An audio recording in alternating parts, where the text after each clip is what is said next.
जी सुभाष जी, प्रश्न था आपका, कुछ कहना चाह रहे हैं, बताइए। हाँ, मेरा प्रश्न है। मैं जी पूछना चाहता हूँ जी कि संत रामपाल जी महाराज कबीरपंथी हैं, जी अपने आप को कबीरपंथी कहते हैं। जी जी और मूर्ति पूजा का, कबीर साहब तो मूर्ति पूजा का खंडन करते हैं। जी। लेकिन ये मूर्ति क्यों लगाते हैं फिर अपनी? यानी आप ये कहना चाहते हैं कि संत रामपाल जी महाराज कबीरपंथी हैं और वो मूर्ति पूजा खंडन करते हैं कि मूर्ति पूजा नहीं करनी चाहिए। बिल्कुल सही बात है प्रदीप जी। संत रामपाल जी भी तो अपनी फोटो छपवाते हैं, कबीर जी की फोटो छपवाते हैं।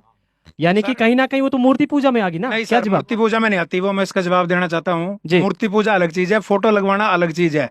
एक फोटो के ऊपर आश्रित होके बैठ जाना, किसी मूर्ति के ऊपर आश्रित होके कि मूर्ति ही मुझे लाभ देगी, वो चीज गलत है। मूर्ति तो एक यादगार के लिए होती है, ताकि हमें जिसे प्राप्त करना है उसका हमें पता होना चाहिए। आस्था के लिए होती है। क्या हम अपनी फोटो नहीं करवाते? विवाह शादी में भी वैसे भी अपनी फोटो लगा लेते हैं यादगार के लिए। मूर्ति सिर्फ एक यादगार के लिए होती है, ना कि पूजा के लिए। और संत रामपाल जी कभी नहीं कहते कि मूर्ति के ऊपर आश्रित होके बैठ जाओ।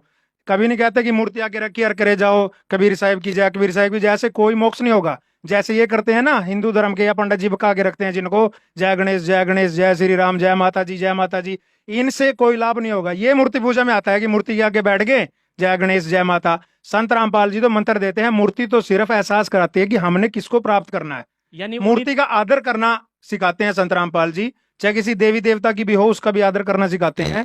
संत रामपाल जी मूर्ति पूजा बिल्कुल नहीं कराते। पंडित जी मिथ्या प्रचार कर रहे हैं, गुमराह कर रहे हैं जनता को। जो आज तक ये करते आए हैं वही काम अब शुरू कर रखे हैं यानी इन्होंने। जिसकी मूर्ति उसके मंत्र से मोक्ष होगा, हाँ, ये जिस कहना चाह रहे हैं आप? जी मंत्र से ही मोक्ष होगा। मूर्ति जरूरी भी नहीं है। 600 साल पहले कबीर साहब आए थे, उस टाइम ना कोई फोटोग्राफर था, ना कोई मूर्तियां थी।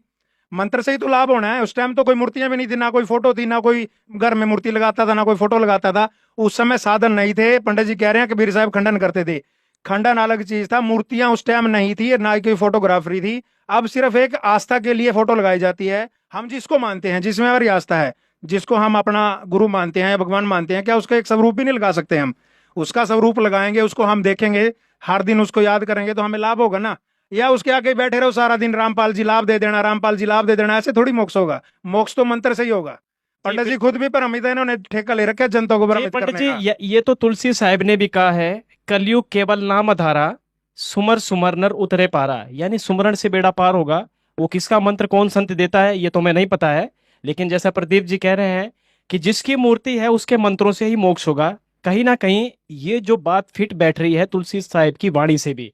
तो चलिए चर्चा को आगे बढ़ाते हैं जी। और किसका जी, बताइए क्या?